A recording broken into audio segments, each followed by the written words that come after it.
¿Cuáles fueron las peores decisiones militares de Franco durante la Guerra Civil Española y hasta qué punto estuvieron cerca de cambiar el rumbo de una guerra que marcaría para siempre la historia de España? Cuando se habla de Francisco Franco, mucha gente imagina a un líder que avanzó sin errores hasta la victoria final, mientras otros lo presentan como un estratega sobrevalorado que simplemente tuvo suerte. Pero la realidad, como casi siempre ocurre en la historia, es mucho más compleja. Porque sí, Franco cometió errores. Algunos fueron decisiones discutibles, otros provocaron enormes retrasos y algunos estuvieron muy cerca de generar consecuencias imprevisibles. Sin embargo, hay algo importante que debemos aclarar desde el principio. No estamos hablando de un comandante inexperto que llegó a una guerra por casualidad. Franco llevaba años construyendo una carrera militar extremadamente sólida y era considerado uno de los oficiales más preparados de España. Antes de entrar en estas decisiones, hay algo que muchos olvidan. Franco no apareció de la nada en 1936. Desde muy joven participó en las campañas militares en Marruecos durante la Guerra del Rif. Allí se ganó una reputación de oficial frío, disciplinado y extremadamente calculador. La Guerra del Rif fue un conflicto durísimo desarrollado en el norte de África entre fuerzas españolas y tribus rifeñas lideradas por Abd el-Krim. Las bajas fueron enormes y las condiciones eran brutales. Muchos oficiales españoles quedaron marcados para siempre por aquella experiencia. Franco fue uno de ellos. Aprendió algo que definiría gran parte de su forma de actuar durante el resto de su carrera. Aprendió que una victoria lenta era mejor que una derrota rápida. Y esa idea lo acompañaría durante toda la Guerra Civil Española. De hecho, Franco se convirtió en el general más joven de Europa en su época y era visto por muchos compañeros como un hombre extremadamente competente. Eso hace aún más interesante este tema. Porque si un hombre con tanta experiencia y tantos años de guerra tomó decisiones discutibles, debemos preguntarnos algo muy importante. ¿Qué estaba pensando exactamente? ¿Fueron errores reales o decisiones calculadas cuyos efectos salieron mal? Porque una mala decisión militar no siempre nace de la incompetencia. Muchas veces nace de información incompleta, de presiones políticas o incluso de exceso de confianza.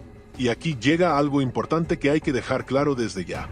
No estamos hablando de 7 errores que destruyeron completamente su campaña militar. De hecho, precisamente porque Franco tenía tanta experiencia, resulta difícil encontrar auténticos desastres estratégicos. Sus errores fueron relativamente pocos comparados con otros líderes militares de la historia. Eso es importante entenderlo porque muchas veces Internet convierte cualquier decisión polémica en una supuesta catástrofe absoluta. Pero la historia real es menos exagerada y mucho más interesante. Aún así, algunas decisiones sí levantaron enormes críticas incluso entre sus propios aliados. Algunos generales llegaron a preguntarse si Franco estaba retrasando operaciones importantes por motivos políticos más que militares. Otros pensaban que estaba sacrificando velocidad por seguridad extrema. Y otros directamente creían que algunas oportunidades irrepetibles se estaban perdiendo delante de sus ojos. Y aquí aparece una de las preguntas más debatidas por historiadores desde hace décadas. ¿Pudo Franco haber terminado la guerra mucho antes? Parece una pregunta sencilla, pero la respuesta está lejos de serlo. Porque terminar una guerra antes no siempre significa obtener una victoria más estable. A veces una ofensiva rápida puede generar consecuencias inesperadas. A veces una victoria demasiado acelerada deja problemas sin resolver. Y Franco pensaba precisamente así. Pero cuidado porque algunas de las decisiones que veremos hoy estuvieron muy cerca de alterar completamente el equilibrio de la guerra. Algunas provocaron retrasos de semanas enteras. Otras costaron miles de vidas adicionales. Y una en particular sigue siendo discutida incluso hoy porque muchos creen que pudo cambiar toda la historia española. Y cuando lleguemos a esa decisión probablemente te hagas la misma pregunta que muchos historiadores se hacen desde hace años. ¿Fue una equivocación monumental o una jugada fría y calculada? Porque hay una diferencia enorme entre perder tiempo y perder una guerra. La Guerra Civil Española comenzó en julio de 1936 tras el levantamiento militar contra la Segunda República. Lo que muchos pensaban que podía convertirse en un golpe rápido acabó transformándose en una guerra larga y brutal que dividió familias, ciudades y generaciones enteras. El país quedó partido prácticamente en dos mientras ambos bandos comenzaban una carrera desesperada por conseguir recursos, hombres y apoyo internacional. Desde los primeros momentos Franco empezó a ganar importancia dentro del bando sublevado. Pero incluso ahí hubo tensiones, porque Franco no era el único general importante. Había otros nombres con peso militar y político que también aspiraban a liderar la rebelión. El poder no cayó simplemente sobre él de manera automática. Y precisamente mientras esa lucha por el liderazgo se desarrollaba, llegó una de las primeras decisiones que todavía genera debate. Una decisión que aparentemente parecía lógica. Una decisión que sobre el papel podía justificarse perfectamente. Pero una decisión que algunos consideran el primer gran error militar de Franco. Y lo más sorprendente es que ocurrió cuando Madrid parecía estar cada vez más cerca. Madrid era el objetivo más importante, no solo por ser la capital, sino por lo que representaba. Capturar Madrid significaba un golpe psicológico enorme para la República y podía provocar un derrumbe político y militar muy difícil de detener. Muchos comandantes pensaban que había que avanzar con toda velocidad. Había que golpear fuerte y terminar la guerra cuanto antes. Parecía lógico, parecía incluso evidente. Entonces llegó una decisión que todavía hoy sigue siendo una de las más discutidas. Franco decidió desviar parte de su avance hacia Toledo para liberar el Alcázar. La situación allí era dramática. Un grupo de militares sublevados y simpatizantes resistía un largo asedio republicano dentro del edificio. La prensa seguía cada movimiento y la historia estaba empezando a adquirir una enorme carga simbólica. Desde el punto de vista propagandístico, aquello era una oportunidad gigantesca. Y aquí empieza el debate. Porque desde un punto de vista puramente militar, muchos oficiales pensaban algo completamente distinto. Madrid estaba relativamente cerca y las fuerzas republicanas todavía se encontraban reorganizándose. Algunos creían que cada día perdido daba tiempo al enemigo para reforzar posiciones y preparar defensas. Entonces aparece la pregunta inevitable. ¿Era más importante ganar una batalla simbólica o aprovechar una oportunidad estratégica irrepetible? Franco eligió Toledo.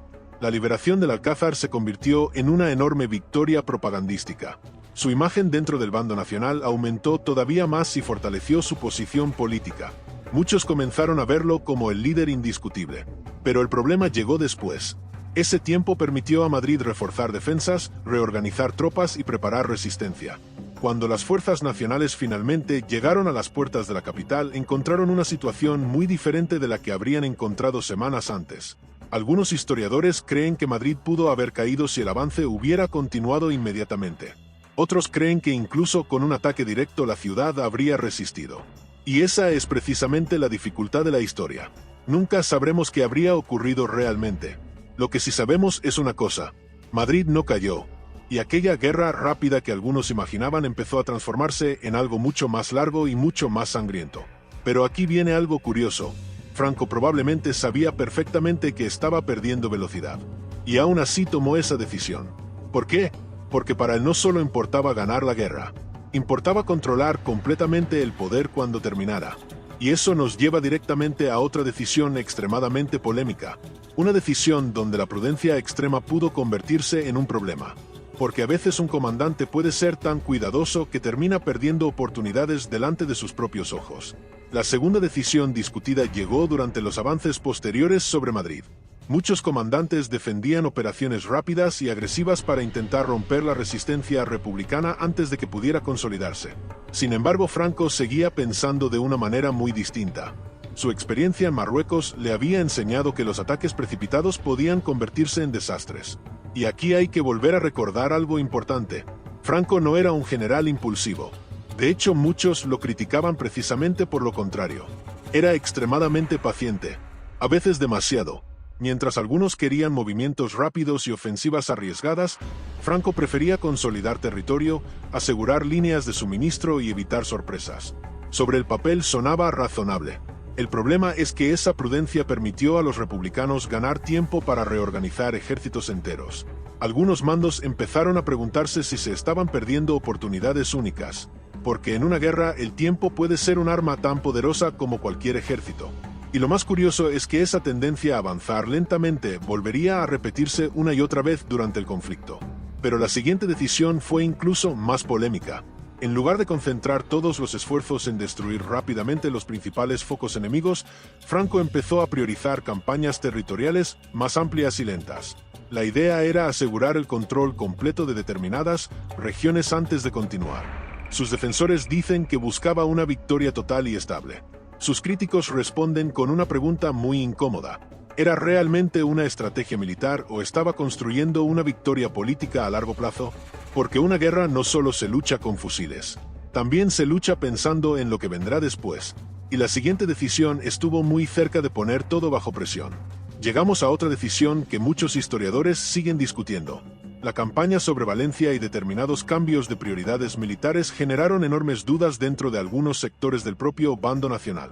Mientras ciertas oportunidades aparecían y desaparecían rápidamente, Franco seguía manteniendo una estrategia conservadora.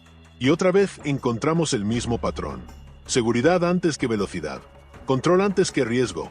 Pero esa forma de actuar tenía un precio. La guerra seguía alargándose. Más recursos desaparecían. Más hombres morían. Más ciudades sufrían las consecuencias. Y aunque finalmente sus fuerzas seguían avanzando, empezaba a surgir una pregunta incómoda. ¿Podría haberse evitado parte de ese desgaste? Después llegó una de las batallas más duras de toda la guerra. La batalla del Ebro.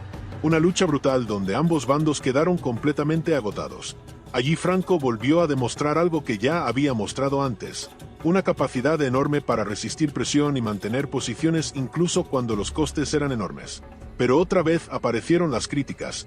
Algunos creían que ciertas operaciones estaban costando demasiado. ¿Francisco Franco? Otros. Esa es la pregunta que durante décadas se ha repetido en silencio, en despachos cerrados, en memorias nunca publicadas y en conversaciones que casi nadie se atrevía a grabar. Hoy vamos a recorrer una historia incómoda, una historia que no encaja bien en los relatos oficiales, una historia donde la palabra confianza pesa tanto como la palabra traición. Porque Franco no solo eligió a Juan Carlos como su sucesor, lo preparó, lo protegió y apostó todo su legado a una sola carta. Y esa carta, según muchos, acabó jugando en su contra. Para entender cómo se llega a ese punto hay que volver atrás, mucho antes del final del régimen, a una España marcada por la guerra, el miedo y una obsesión constante por el control del futuro. Francisco Franco gobernó España con una idea fija en la cabeza, que su obra no muriera con él. Desde el final de la Guerra Civil su prioridad fue construir un sistema que sobreviviera a su propia desaparición. Sabía que no era eterno, sabía que la historia no perdona vacíos de poder y sabía que, si no dejaba todo atado, España podía volver a arder. Por eso el problema de la sucesión se convirtió en una cuestión casi personal. Durante años descartó opciones, desconfiando tanto de los monárquicos tradicionales como de los falangistas más radicales. Franco no buscaba un rey fuerte ni un líder carismático. Buscaba a alguien que garantizara continuidad, estabilidad y sobre todo lealtad. En ese contexto aparece Juan Carlos de Borbón, un joven educado en España bajo la tutela directa del régimen, separado de su padre don Juan y moldeado cuidadosamente para encajar en los planes del dictador. Franco no lo eligió por azar. Lo observó durante años, supervisó su formación militar, su educación política y su entorno. Cada paso estaba medido, cada gesto era analizado, y poco a poco Franco empezó a convencerse de que había encontrado a la persona adecuada. Alguien joven, manejable, agradecido y aparentemente comprometido con los principios del régimen. O al menos eso creyó. Pero aquí surge una pregunta clave que muchos historiadores se hacen hoy. ¿Vio Franco realmente al hombre que tenía delante o solo vio lo que quería ver? Porque mientras el dictador proyectaba su idea de continuidad, Juan Carlos aprendía algo aún más importante que la obediencia. Aprendía a esperar, aprendía a callar, aprendía a no enfrentarse directamente al poder mientras ese poder seguía vivo. Y esa capacidad de adaptación sería decisiva más adelante, cuando en 1969 Franco lo nombra oficialmente sucesor a título de rey, lo hace convencido de que ha cerrado el círculo. En su mente España seguiría siendo lo que él había diseñado, solo que con una corona en lugar de un uniforme. Pero la historia rara vez respeta los planes de los hombres que creen controlarla, y lo que parecía una continuidad tranquila empezó a mostrar grietas incluso antes de que Franco muriera. Las tensiones internas, las presiones internacionales y el desgaste del régimen colocaron a Juan Carlos en una posición cada vez más compleja. Y aquí es donde empieza a gestarse la sensación de traición que muchos aún debaten. Porque una cosa es adaptarse al contexto y otra muy distinta es desmontar desde dentro aquello que te permitió llegar al poder. ¿Dónde termina la inteligencia política y dónde empieza la deslealtad? Esa pregunta va a acompañarnos durante todo este video. Y te invito a que no te quedes solo con una versión, sino que escuches cada paso de esta historia con atención, porque las decisiones que se tomaron entonces siguen influyendo en España hoy. Y antes de seguir avanzando, quiero que te plantees algo muy concreto. Si tú hubieras sido Franco, ¿habrías hecho la misma elección? ¿Habrías confiado tu legado a alguien que sabía esperar mejor que nadie? Vamos a seguir. A medida que la salud de Franco se deterioraba, el silencio alrededor de Juan Carlos se volvía más elocuente que cualquier discurso. No hacía grandes declaraciones, no desafiaba públicamente al régimen y no mostraba señales claras de ruptura. Y eso precisamente reforzaba la confianza del dictador. Para Franco, la discreción era una virtud. Pero mientras tanto, fuera de los focos, el mundo estaba cambiando a una velocidad que el régimen no podía detener. Europa presionaba, Estados Unidos observaba con cautela, y dentro de España una nueva generación ya no vivía la guerra como un trauma personal, sino como un recuerdo ajeno. Juan Carlos era plenamente consciente de ese contexto. Sabía que el franquismo sin Franco tenía fecha de caducidad. Sabía que mantenerse inmóvil significaba caer con el sistema. Y sabía que su supervivencia como rey dependía de algo más que repetir consignas del pasado. Aquí es donde muchos sitúan el punto de ruptura. No un momento concreto, no una traición repentina, sino una decisión estratégica tomada con frialdad. Alejarse del legado político de quien lo había puesto en el trono para salvar la institución que acababa de recibir. Tras la muerte de Franco en 1975, el mensaje inicial fue tranquilizador. Juan Carlos juró las leyes del régimen y habló de continuidad. Muchos franquistas respiraron aliviados. Pensaron que todo seguiría igual.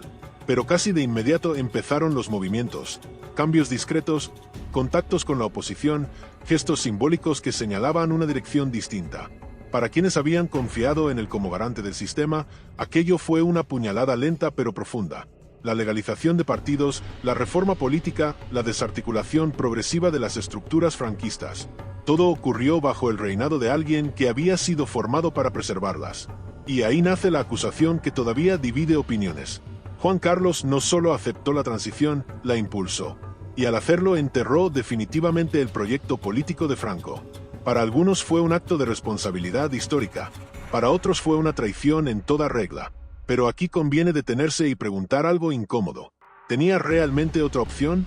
¿Podía Juan Carlos mantener intacto un régimen aislado internacionalmente sin provocar una nueva crisis nacional? ¿O utilizó el poder que heredó para desmontar lo que ya no era sostenible? Esta ambigüedad es lo que hace que la figura de Juan Carlos sea tan difícil de juzgar sin caer en extremos. Lo que está claro es que Franco nunca imaginó este desenlace. Creyó haber dejado todo atado y bien atado.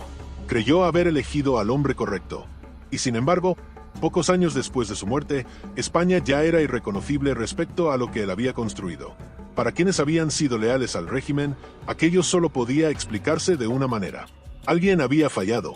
Alguien había roto el pacto no escrito de continuidad. Y ahora te lanzo otra pregunta clave. Si una promesa se hace a un sistema que ya no puede sobrevivir, ¿sigue siendo una promesa válida?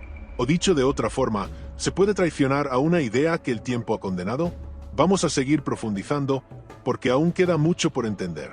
El concepto de traición no siempre necesita conspiraciones ni discursos encendidos. A veces se manifiesta simplemente en las decisiones que se toman cuando nadie puede impedirlas. Juan Carlos entendió que su poder real comenzaba justo donde terminaba la vida de Franco, y a partir de ahí actuó con una determinación que sorprendió incluso a sus aliados más cercanos. La elección de Adolfo Suárez como presidente fue uno de esos movimientos que muchos no vieron venir. Un hombre del régimen, sí, pero dispuesto a desmontarlo desde dentro. Esa jugada cambió el tablero por completo. Para los sectores franquistas más duros, aquello fue la confirmación definitiva. El rey no solo se estaba alejando del legado de Franco, estaba facilitando su desmantelamiento. Y lo hacía con una habilidad política notable, evitando rupturas bruscas y presentando cada cambio como una evolución necesaria. Esa capacidad para moverse entre dos mundos, el viejo y el nuevo, es lo que algunos interpretan como inteligencia y otros como oportunismo. La transición se ha contado muchas veces como un proceso pacífico y ejemplar. Pero esa narrativa suaviza los conflictos reales que existieron. Hubo presiones militares, amenazas veladas y un miedo constante a que todo se descontrolara. Juan Carlos jugó un papel clave para contener esas tensiones, especialmente durante el intento de golpe de Estado del 23 de febrero de 1981. Para muchos, ese momento selló su imagen como defensor de la democracia. Para otros, fue simplemente la culminación de un camino que ya había tomado años antes. Y aquí aparece otra contradicción fascinante. El mismo hombre que había sido nombrado por Franco terminó siendo el símbolo del final del franquismo. Esa paradoja alimenta la idea de traición, pero también obliga a replantear el significado de la lealtad. ¿Ser leal a una persona implica ser leal a su proyecto incluso cuando ese proyecto ya no funciona? ¿O la verdadera lealtad es evitar que un país se hunda aferrándose al pasado? Franco gobernó desde la imposición. Juan Carlos entendió que su legitimidad debía construirse desde el consenso. Esa diferencia es fundamental para comprender por qué muchos sienten que hubo una ruptura irreconciliable entre ambos. No fue solo un cambio de políticas, fue un cambio de filosofía. Y ese cambio dejó a muchos por el camino, incluidos quienes habían confiado ciegamente en la palabra del rey. Si Franco hubiera vivido unos años más, ¿habría reaccionado? ¿Habría intentado corregir su elección? Es imposible saberlo, pero lo que sí sabemos es que la historia no le dio esa oportunidad. Y Juan Carlos utilizó el margen que tuvo para redefinir España a su manera. Una manera que no coincidía con el diseño original del dictador. Antes de continuar, piensa en esto. ¿Juzgamos el pasado con los valores del presente o intentamos entender las decisiones según el contexto en el que se tomaron? Esa diferencia cambia por completo la interpretación de esta historia. Sigamos. Con el paso de los años, la figura de Juan Carlos I fue acumulando una enorme legitimidad social. Durante décadas fue presentado como el rey que trajo la democracia, el árbitro neutral, el símbolo de estabilidad.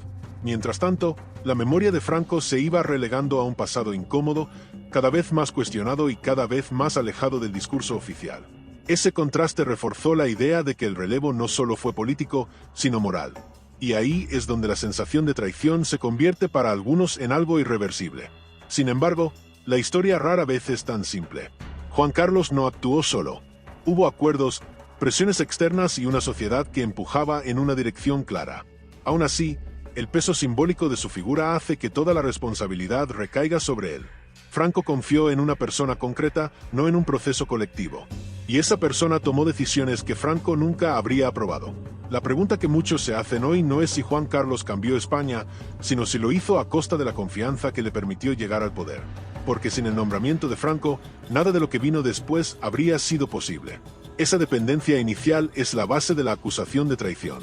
No se trata solo de política, sino de una relación personal marcada por la expectativa de continuidad. Con el tiempo, además, la imagen del rey se fue deteriorando por otros motivos.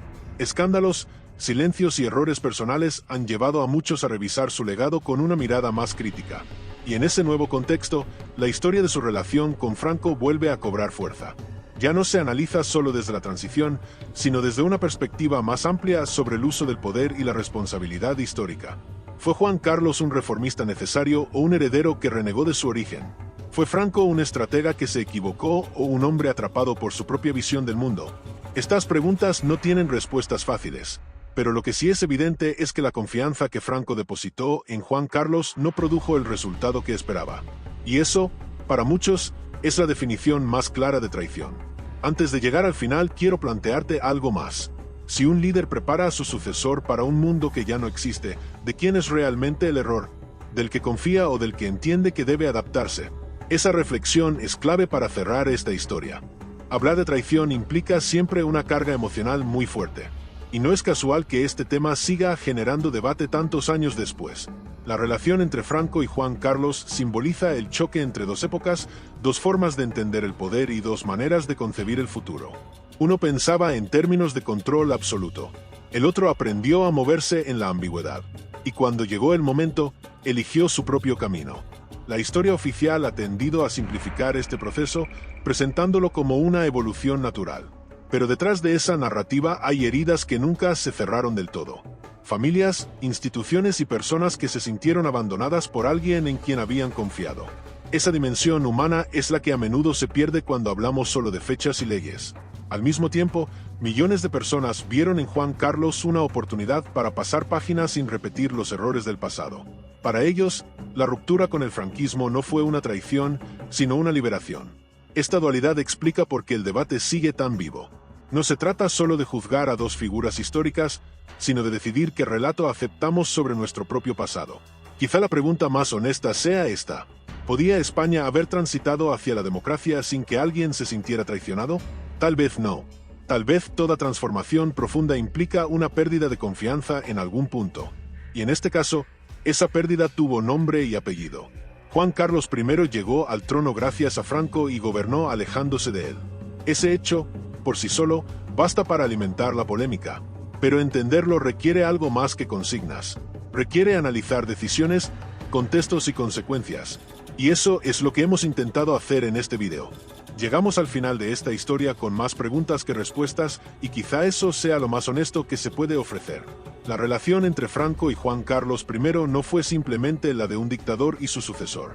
Fue una apuesta personal, una transferencia de poder basada en la confianza y una demostración de cómo el tiempo puede transformar cualquier plan por muy bien diseñado que parezca. Algunos seguirán viendo en Juan Carlos al hombre que traicionó a quien le dio todo. Otros lo verán como el líder que supo romper con el pasado para evitar un futuro peor. Ambas visiones conviven y probablemente seguirán haciéndolo durante mucho tiempo. Lo importante es no dejar de preguntarse por qué ocurrió lo que ocurrió y qué podemos aprender de ello hoy. Porque la historia no solo sirve para recordar, también sirve para entender cómo se toman las decisiones que cambian países enteros. Y sobre todo, para reflexionar sobre el precio de la confianza cuando se deposita en una sola persona. Si has llegado hasta aquí, gracias por escuchar con atención. Si este video te ha hecho pensar, cuestionar o replantearte algo, entonces ha cumplido su objetivo. Déjame en los comentarios qué opinas tú. ¿Crees que Franco se equivocó al confiar en Juan Carlos I? ¿O crees que no había otra salida posible para España? Suscríbete si quieres más contenidos como este, activa las notificaciones y comparte el video si crees que este debate merece seguir abierto. Gracias por estar ahí, por escuchar y por formar parte de esta conversación. Nos vemos en el próximo video.